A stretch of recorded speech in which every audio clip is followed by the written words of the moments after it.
The headlines: 16 dead, 25 injured in Jos Abuja road crash. More solidarity and commiseration for Kaduna bombing victims as Army begins probe. 3 more commissioners resign from Fubara's cabinet. And on the international scene, 11 security personnel killed in Iran police station attack. Hello and welcome to Trust TV News Update. I am Sumaya Abubakar.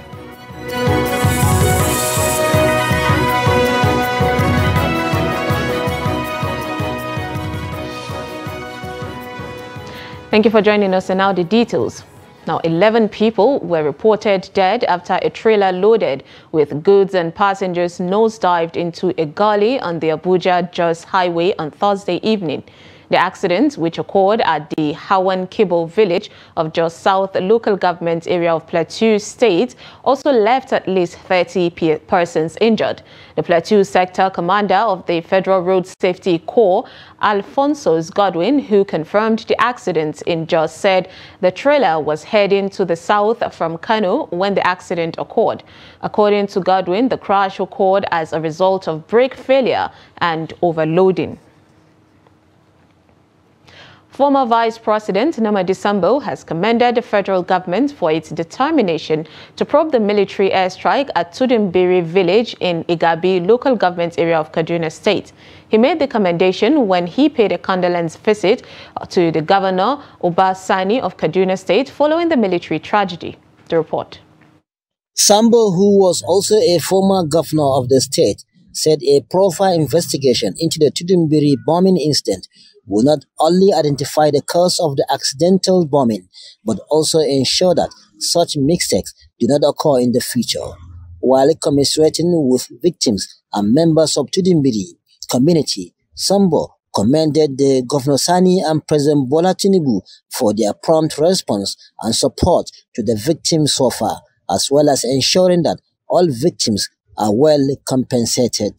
We are here this morning to commensurate and extend our sincere condolences to His Excellency, the Executive Governor of Kaduna State, and the good people of Kaduna State, and indeed all Nigerians, on the unfortunate incident that occurred at the Burning Berry.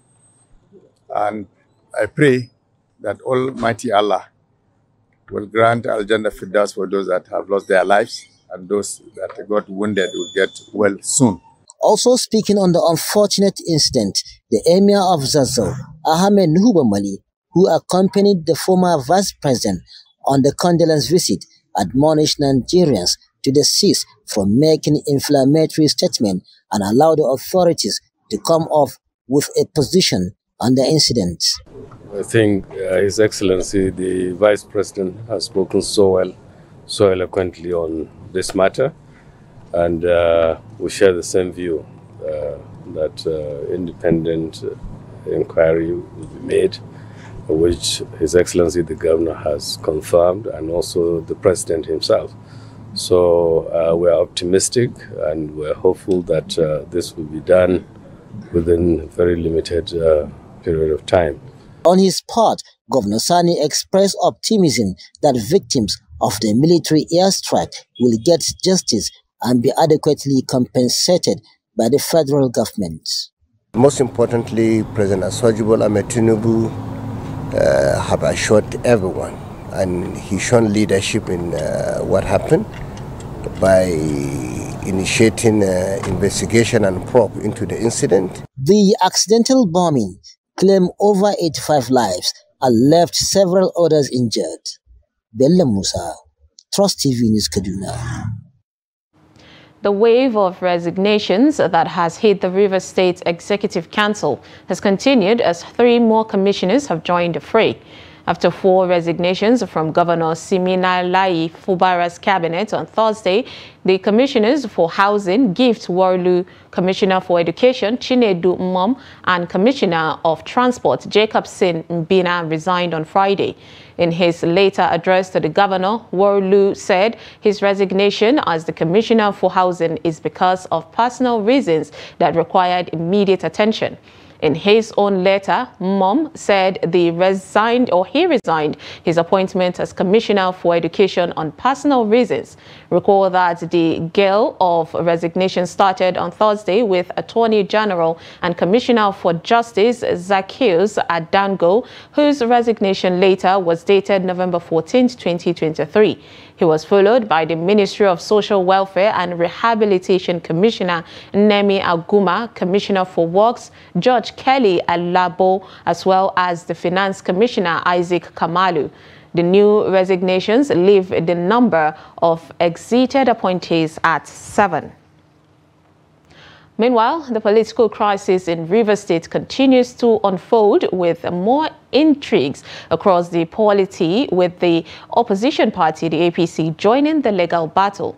Now, following a court order recognizing 4 members of the PDP as the only legitimate members of the House of Assembly, the APC is pushing back by petitioning the National Judicial Commission in an effort to seek redress. Shafiu Suleiman has more. The political battle in Rivers State is gaining momentum as the face-up between Governor Simpu Bara and the Wike camp continue the thug-of-war following the defection of 27 PDP state lawmakers to the opposition party APC.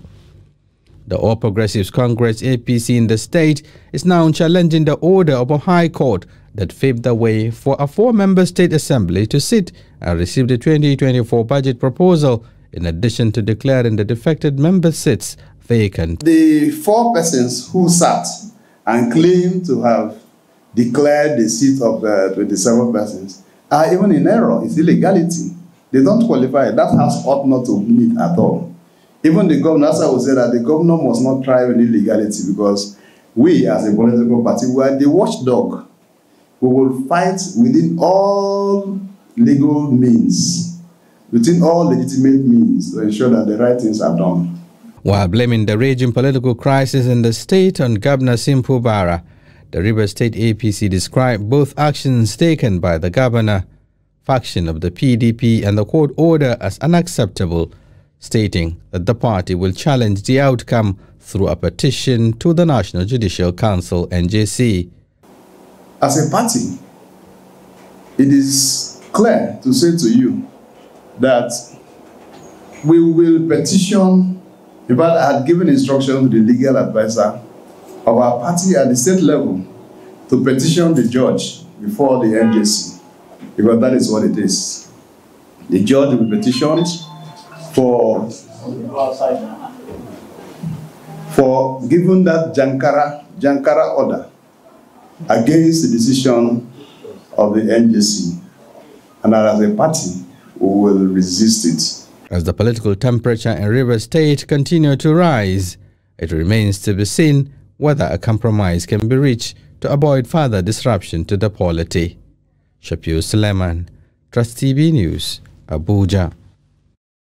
In Kano, the State House of Assembly has conducted public hearing on 2024 budget proposal presented to it by Governor Yusuf Abba.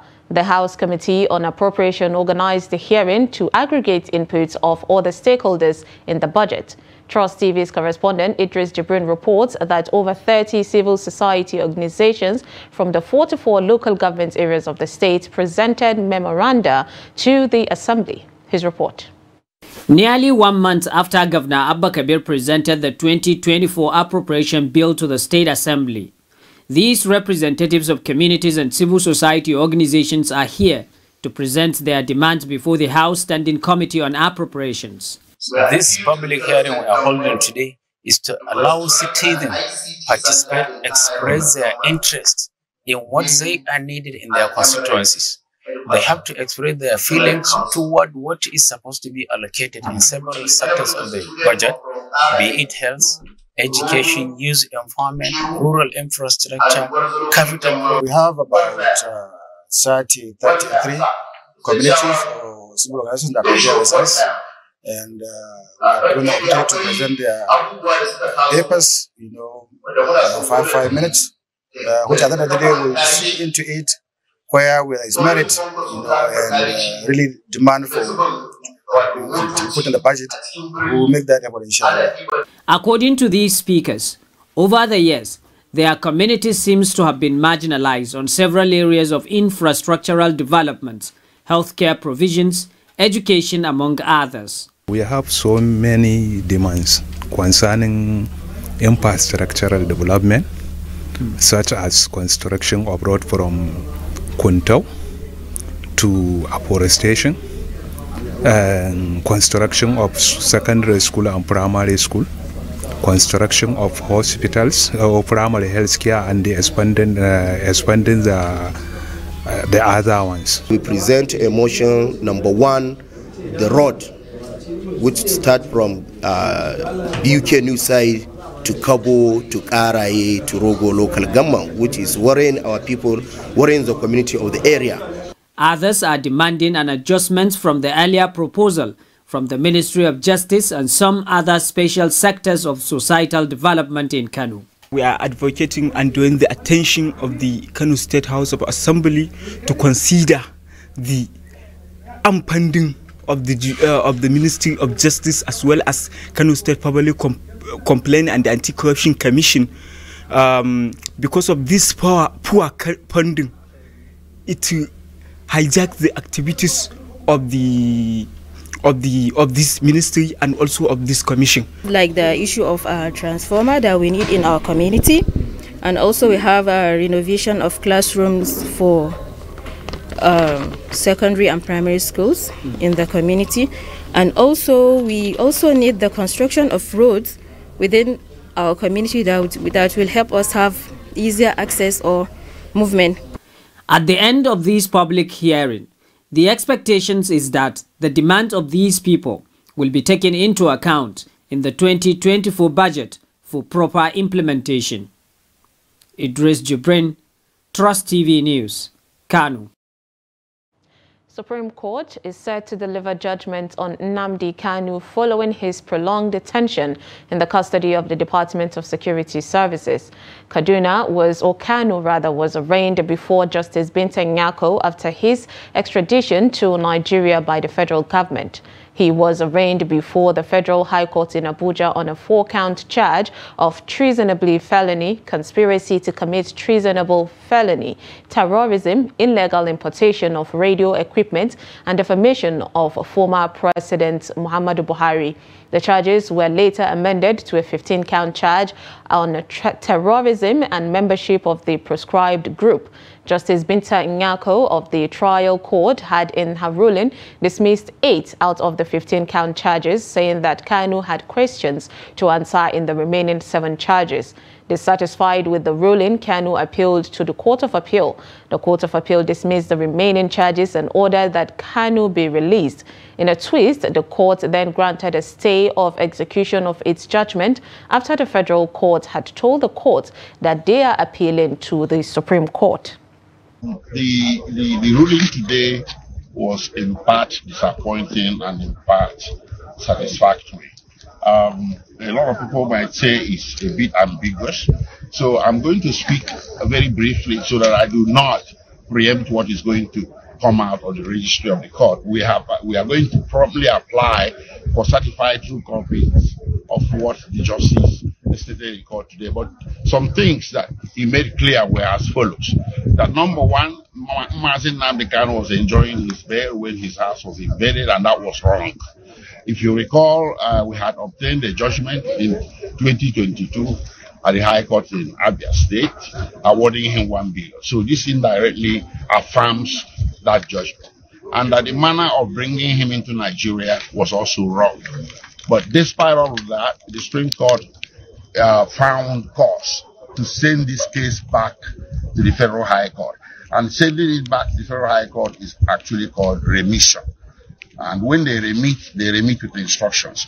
We don't know yet what those instructions are because we don't have certified true copies of the judgment and the judgment order. So in days to come, that will be available and will be made available to the press. Okay, please, when the judge said appeal and cross appeal, what does it mean?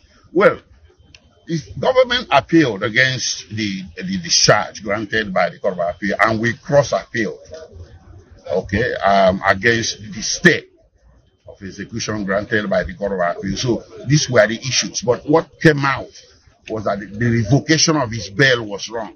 So this, in fact, has created a basis to further seek his release, through some other means. So the judge is saying that the trial should continue. What does it mean for your team now? Well, basically, it's going to continue or it's going to proceed in accordance with the instructions the Supreme Court has issued. And those instructions will be clearer when we get them in writing.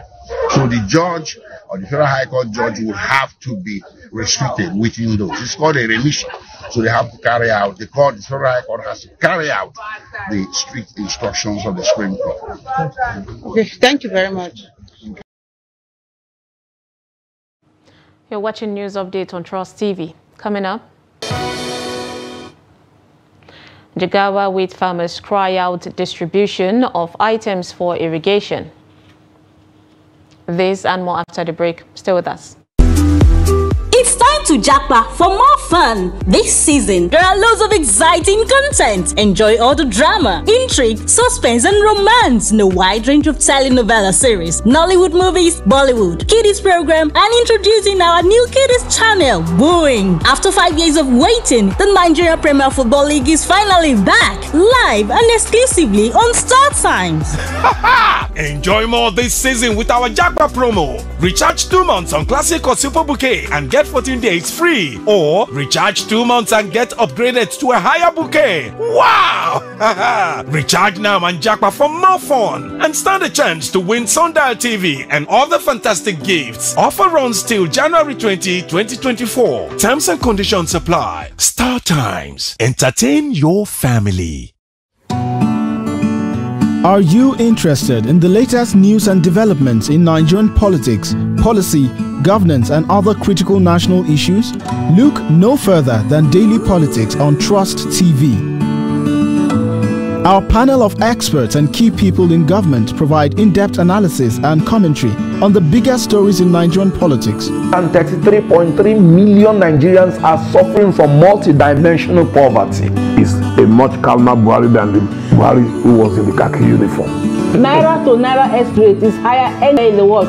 The Naira is higher than dollar exchange rate. So you want to... Since central bank governor you're doing, you must do it fast. The number of casualties we have had, we shouldn't have had.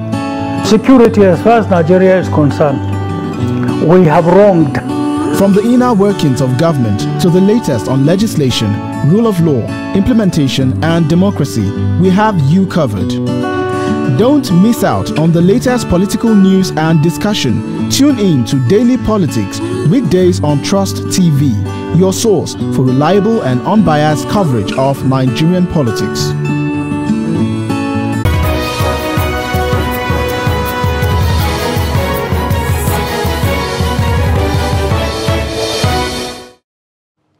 Welcome back. If you're just joining us, this is News Update on Trust TV. Here's a recap of our top stories. We brought you 16 dead, 25 injured in Jos Abuja road crash. And more solidarity and commiseration for Kaduna bombing victims as Army begins probe. Now moving on to more stories, the Borno State's Governor, Babagana Umar Zulum, has flagged off the construction of 3 road projects in Maiduguri. During the ceremony, Governor Zulum said the projects are to decongest traffic and expand developments in the metropolis. The 3 road projects will link Shehu Umar Garbai and Borsari Road from the Shehu roundabout down to Baga Road and other parts of the capital. He charged the contractor to complete the construction within 9 months. In fulfillment of our electioneering campaign promises to ensure urban renewal in some cities in Borno State, today we are flagging up the dualization of Shehu Umar Garbai Borsari Road from Shehu roundabout to Songhai to link Baga Road at State Mechanical Workshop, Shehu Sandakora from Monday Market roundabout to Copper View, through the roundabout and Sultan Mairari Road. That means from Idrissa Kadi Junction to Sakashim Ibrahim Way through the roundabout via State Psychiatric Hospital. The contract sum for the dualization of this road is about 11 billion naira. Yes. And Borno State government has paid 50% of this money. When that is so much of the compensation is due, it has been taken care of your excellency. And there's also going to be a recovered drainage at both sides of the road, along with the road. Wheat farmers in Dutse, the Jigawa state capital, have faltered the process of the distribution of dry season farming inputs for the takeoff of this year's irrigation activities across the country. The distribution exercise is part of the federal government's collaboration with states to boost agriculture for economic sustainability. Adamu Imam visited one of the distribution centers within the state capital and filed in this report. Agriculture is said to be a path to solving Nigeria's food crisis and ensuring economic prosperity. This can be achieved through soft loans to farmers as a way of boosting agriculture. However, some wheat farmers are lamenting that the process of giving them loans by the government at the center is not in line with the idea of helping actual farmers in the country. Our challenge with this program is direct from the federal government for the 2023 wheat dry season farming. They brought fertilizer and agrochemicals without water pump machine and sprayers. How do they expect us to go ahead with irrigation? Secondly, farmers appeal that for the proposed fertilizer distribution, the federal government should stay with the urea and not NPK fertilizer, which they say is substandard. There are delays in the distribution process of these items. Despite being on the list and joining the queue, we are yet to get the items. People who are not farmers are coming to collect the items, leaving us the real farmers. Some collected the items long ago, but we have been coming here for 4 to 5 and even 9 days. While the distribution supervisor, Isa Inua, says some of the farmers' demands are not part of this year's dry season farming, claiming that they already have their pump machines and sprayer elsewhere. We had wanted the process to be seamless, but you know human nature, it cannot be. And we are trying our best. But the major challenge we have is the inputs. In most cases, the agro dealers are not able to fulfill what has been agreed with them. Although the federal government recently promised to prioritize due diligence in identifying real farmers across the country to avoid sabotaging the efforts, the situation is yet to change. Adam Imam, Trust TV News, Jigawa.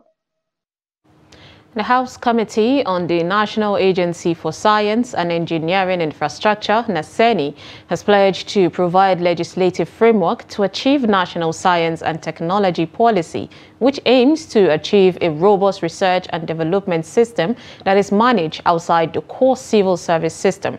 The chairman of the committee, Taufik Ajile Soro, made this known during the committee's inaugural meeting in Abuja. The report. Ajile Soro said his committee is committed to ensuring the entrenchment of new research and development in Nigeria using an open, consistent, accountable and complete research management system.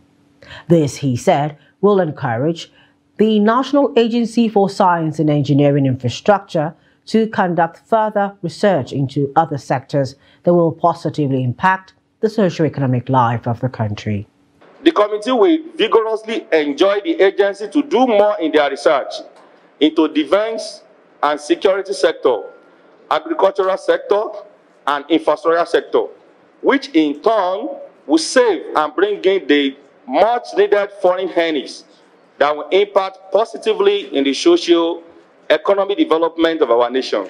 Meanwhile, the House of Representatives Committee on Public Procurement has pledged to intensify its oversight functions to strengthen the Bureau of Public Procurement to build and sustain efficient procurement in the public sector.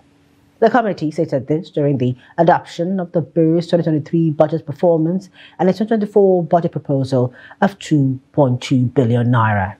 Chairman of the committee, while pledging the Parliament's readiness to provide the needed legislative support to the Bureau, is seeking continuous cooperation to eradicate corruption in the country. The committee will intensify its oversight function with the aim of strengthening the Bureau to build and sustain an efficient procurement system that meets international best practices.